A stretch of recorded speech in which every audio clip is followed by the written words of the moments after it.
All right, let's go back now to a story I want to get to this is the scary one of the day. This one is really frightening, and I'll just read it to you. And particularly in light of Memorial Day here with the celebration in the United States, it says, here's the headline. This is from Gatestone. UK, you're not allowed to talk about it. About what? Don't ask. And here are some quotes that begin the story. I am in a country that is not free.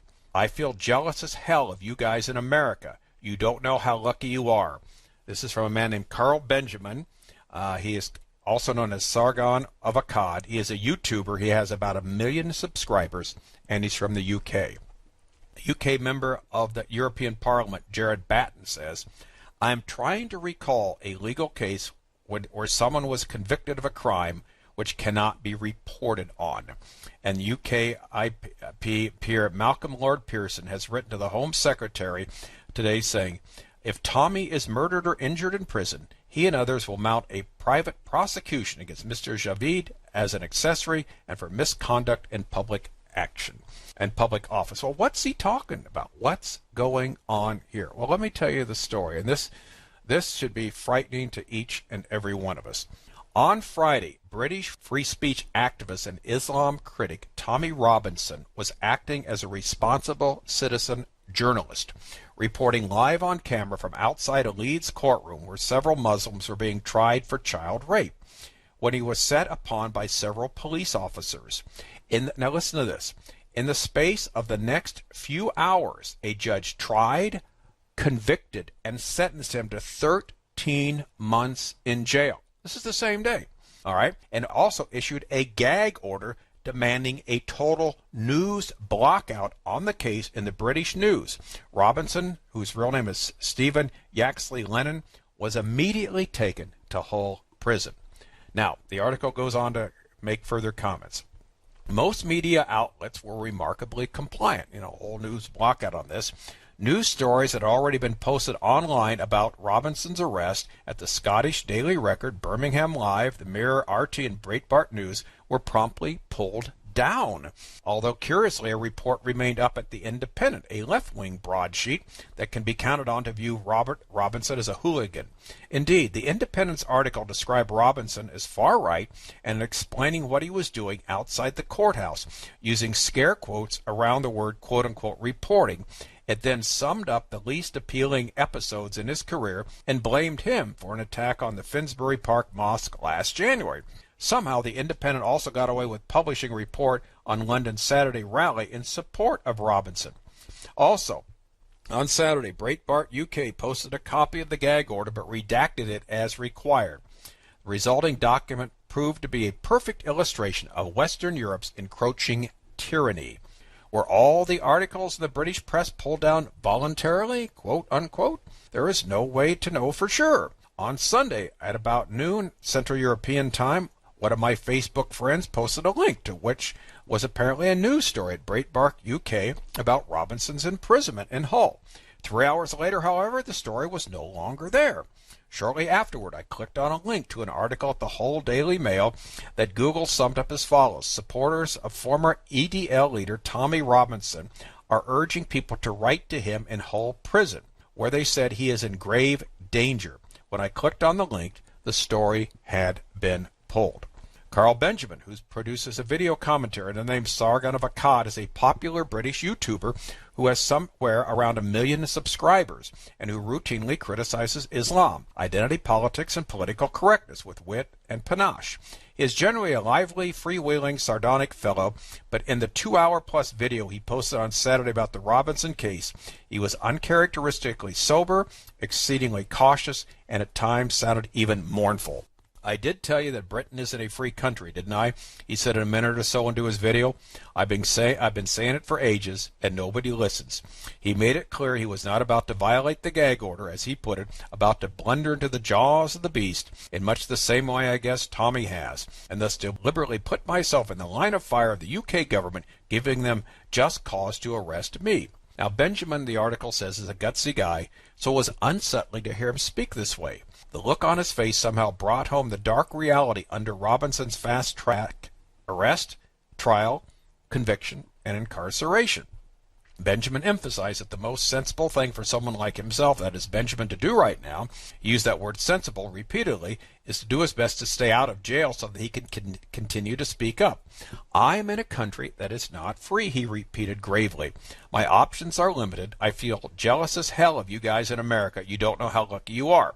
The upside and the irony of this case is that the gag order, while silencing the British news media, has caused people around the world to take notice. To be sure, a quick tour of major mainstream news websites in Western Europe, North America, and around the Anglosphere turned up nothing. But on alternative news sites around Europe, the story was front and center. The Fox News website reported on Robinson's arrest, but even Fox, frustratingly, insisted on calling him a right-wing activist.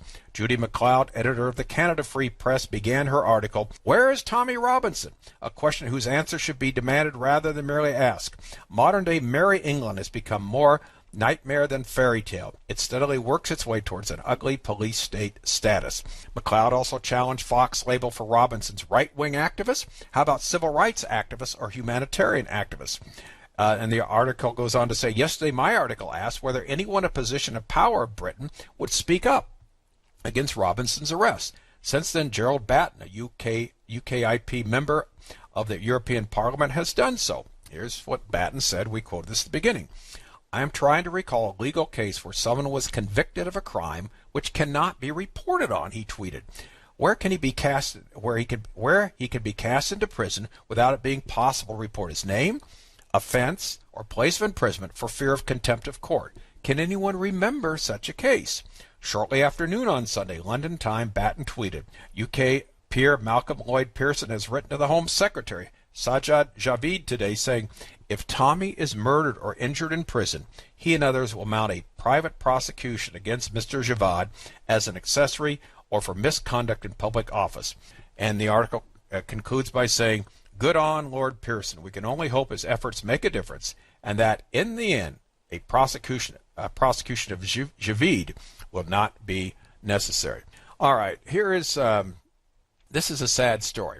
Tommy Robinson, this name is not his real name, but the name he's known for purposes of, he's a colorful character. He's a person who's filmed certain things that, he's much against some, of the Islamic takeover, as it were, which we're seeing in many cases in Britain. Some of the things that aren't reported in the press, he's there. But now, again, just to say this, his tactics we would not always agree with. He's quite provocative in what he does. But, if there's such thing as free speech and trying to, show what's really going on, this is what evidently he is attempting to do.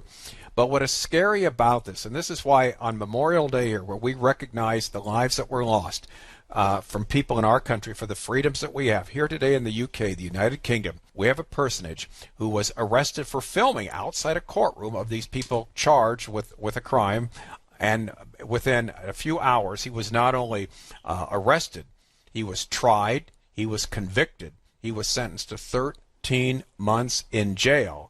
And also, the judge said there is a news blackout where none of this can be reported. None of this can be reported at all. So the press is completely blank. So those in the UK who attempt, and we're not fortunately in the UK here, we're in America, who attempt to report on something like this can be hauled into jail. Now, the question is, like this one blogger asked, we're no longer free here in England. I mean, we're not free to tell what's going on. We're not free to mention that this person has been apprehended. He's been arrested, same day tried, jailed, tried, and then sentenced to 13 months, and then we're told we can't say a word about it.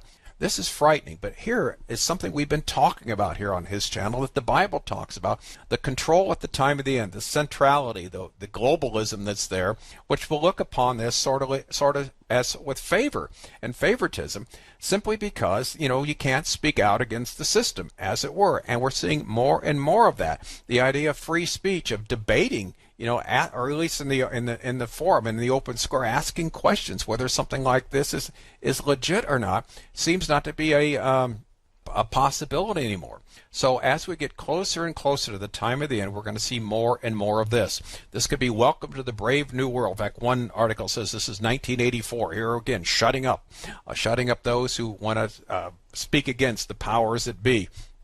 And once you do something like that, totalitarianism results And again, we end up with having a police state, as it were. This is the United Kingdom. This is UK. And this is why it's so sad. So we'll see what happens there. Now, again, the stories that are coming out are stories not from the UK, because they, in their own newspapers, can't report this. They're blogs that are getting out. They're people from other like Canada, United States are commenting on it. But even them, not to a full degree. So all we know is what has been reported by these secondary sources. And what's going to happen to this person, we don't know. But it's very frightening that such a story like this comes up, of all days, on Memorial Day here in the United